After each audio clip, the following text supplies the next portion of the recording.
Hey everyone, it's Nick here again. Today we are going to talk some more Halloween kills.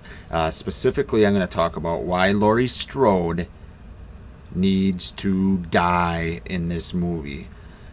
Do I think they're going to kill her in this movie? No.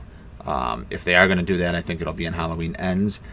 But I'm of the belief that she needs to die in Halloween Kills. I was in the belief she needed to die in Halloween 2018. And there's various reasons for that. But basically, I'm going to lay out a few reasons, and then I'm going to kind of give my thoughts on how they should kill her off. So coming up at the first best reason she needs to die is we've seen this fucking movie, this fucking show before. Michael Myers versus Laurie Strode. 1978, the OG. Michael versus Laurie. Halloween 2, 1981. Michael versus Laurie. Oh, let's try something else. Oh, back. Halloween H2O 1998. Michael vs. Laurie. Halloween Resurrection 2002. Michael vs. Laurie. Halloween 2018 last year. Michael vs. Laurie. That's not even getting into the two Rob Zombie movies, which, yep, you guessed it. Michael vs. Laurie. So this has been played out. We don't need to see it anymore. Cut and dry. That's the best I can say about it. We need something else. If this franchise is going to continue, let's continue somewhere else. Second reason is they aren't related anymore in this timeline. Remember, Michael's not going after Laurie. Yes, you could make a case that he is possibly going after the one that got away. You could have made that case in Halloween 2, 1981 as well. But he wouldn't have even been going after her if it wasn't for the stupid fucking twist with Sartain that the writers just shoehorned in there just to get him to face Laurie Strode. So they're not related. He needs to not give a fuck about her and start being the boogeyman again. That's number two. The third reason is I think this Michael versus Laurie shit, I think it's crippling Michael's character.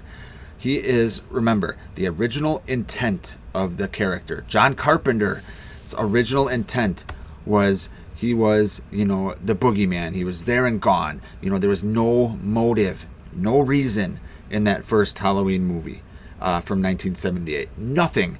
That made Michael the scariest. Once Carpenter drank his six-pack of beer and wrote this in because he watched The Empire Strikes Back and that was his motivation, possibly. Once he did that, he took half or all of Michael's scariness away. So having him face off Laurie, whether they're brother or sister or not, we've seen it before, and it cripples Michael's character. It's not realistic either that Laurie would just keep surviving all these movies. Now I get it. In this timeline, she survived Halloween night 1978, and now she's facing him for the second time in Halloween 2018 and Halloween Kills, if that takes place on the same night, which my prediction is it will. It'll still only be those two times, those two nights, but still, it's not realistic. Everyone else that comes in contact with Michael has been killed. In Halloween 2018, they were killed in many violent ways. So it takes away some of the realism from the movie. I get it. This is a slasher movie, but still, we need to be invested in the realism of this in order to be frightened by it. And having a 60-year-old chick versus a 60-year-old guy or whatever the fuck it is now, facing off again and again and again and again is not very realistic.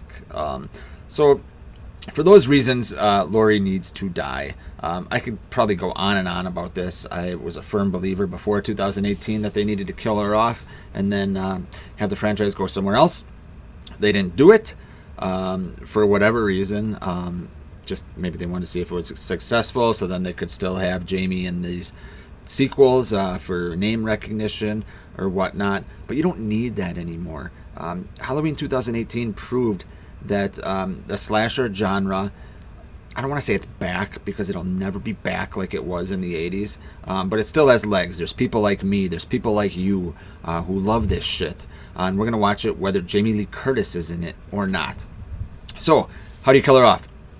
For me, there's only one way to kill her off and do justice for the character, and that's to have her sacrifice herself for probably her granddaughter Allison, maybe her daughter Karen, but she's got to do some kind of final sacrifice. You know, she'd been warning them for years and years and years, warning the whole town really.